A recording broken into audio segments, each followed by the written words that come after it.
Hello and welcome to Singing with Confidence. My name is Trish and I will be your singing teacher.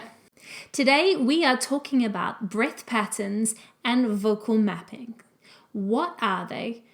How do we use them? And why do we need them? So let's jump right into it. So what are they? Well, a breath pattern is marking out where you breathe and where you hold on your music or lyrics. And a vocal map is marking out stylistic choices, dynamics, things that the musical director or your teacher want you to pay attention to, and any technical things that you want to pay attention to. Why do we need them though? Well, breath patterns and vocal maps take the guesswork out of singing. They make our singing life so much easier. And they also help us to keep the musical and lyrical integrity of a song. That is how a composer intended us to sing. They give us a really clear map to follow, and they are really good reminders of things that we need to pay attention to. So let's look a little deeper. The breath pattern. So a breath pattern, as I said, is you marking out the breaths and holds in the piece of music. So to start with, you would usually do this before you even sing it. So you would mark where you think you need to breathe using the punctuation and the phrasing in the music.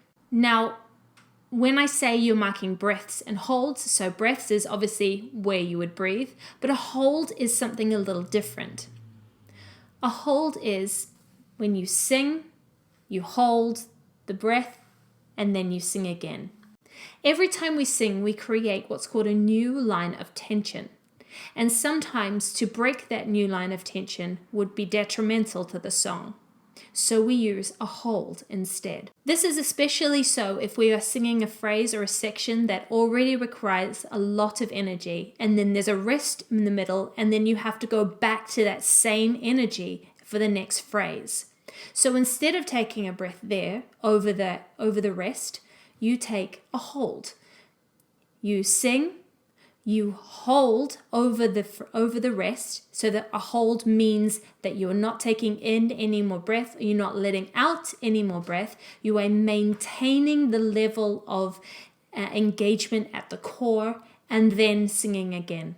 As I said, you usually hold over a rest, and it's never more than one bar. It's incredibly useful. So next time you are marking up a breath pattern, I encourage you to use them. They make you sing smarter, not harder. Once you have sung through your breath pattern once, then you go and make adjustments and sing through it again. And you continue to make adjustments until you feel happy with that breath pattern. As you rehearse the song more and become more familiar with it, your breath pattern will evolve, and that is okay, as long as you are maintaining the lyrical and musical intentions of the composer. Sometimes it's not easy to maintain the lyrical and the musical intentions, so in those cases, because we are singers and we use words to communicate a story, we uphold the lyrical integrity rather than the musical integrity. So here is an example of a breath pattern that I did. You can see that there is pink markings and black markings. So the pink markings were the very first thing that I did without singing through. That was the very first time that I went through and marked up the piece, and then I sang through it, and then the black ones were the revised markings. So really, really simple. I just have two markings.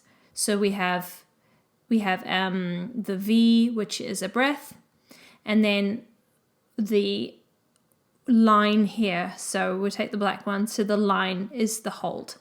So that meant that I wasn't going to take a breath here. I was going to hold and then say again, and then breathe here instead. So it just meant that I found that that breath was obsolete. I didn't need to take it, so instead I used a hold, and you can see that I've done that all the way down. So it always pays to first write up your pattern, try it out, and make adjustments so that they make the most sense to you and you're working smarter, not harder. Let's talk vocal maps. Vocal maps encompass a lot more than a breath pattern. So with a vocal map, you are marking out the dynamics, anything technical, anything stylistic that the musical director or your teacher or even yourself want to uphold. And also any spots that you want to pay particular attention to. This could be a note that you always get slightly out of tune, or maybe an interval that you're not quite hitting, so you need to remind yourself to be prepared for those notes. Each person is going to mark up their music differently in terms of their vocal map.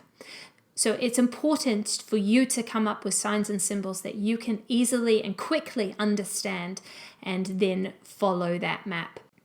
Here I want to show you a vocal map that I have done.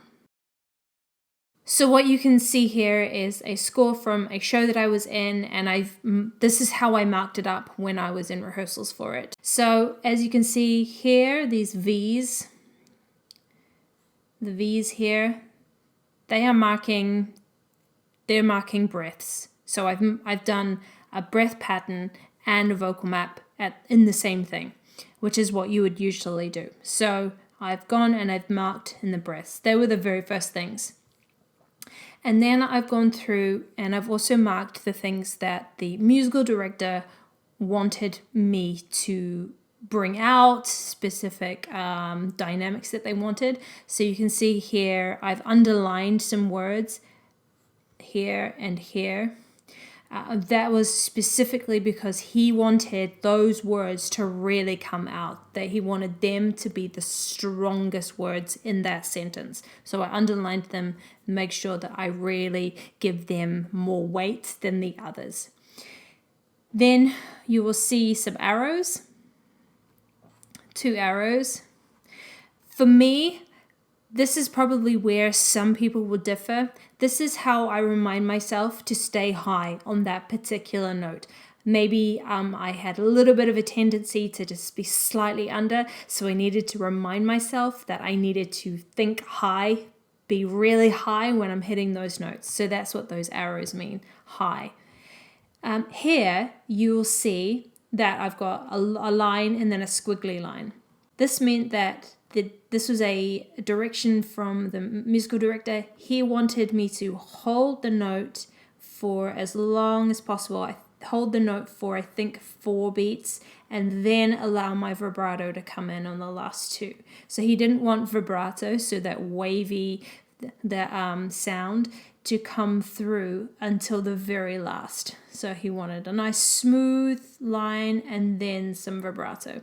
This one here, this meant that was needed to be a really sharp cutoff so that I could breathe. So it would mean that I would cut this note in half so that I had time to breathe for the next phrase. You can see there that there is a comma there, so that is a logical place to breathe, but it needed to be a very, very short note. So the note needed to be halved so that I had time to breathe for the last phrase. Whenever I write an arrow going along the line, it means there needs to be line, basically. There needs to be a smooth line throughout all those notes. They need to be really well connected and really smooth through that entire phrase. So that's what that means. This is a dynamics thing, so this means that we're going to gradually get louder.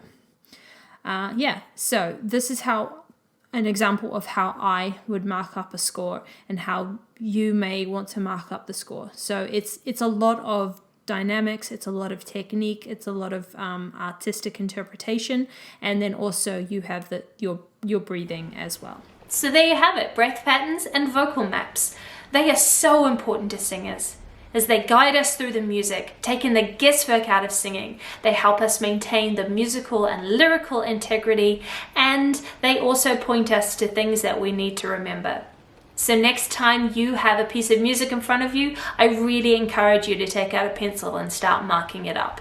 I want to thank you so much for joining me today, and I will see you again soon. Bye!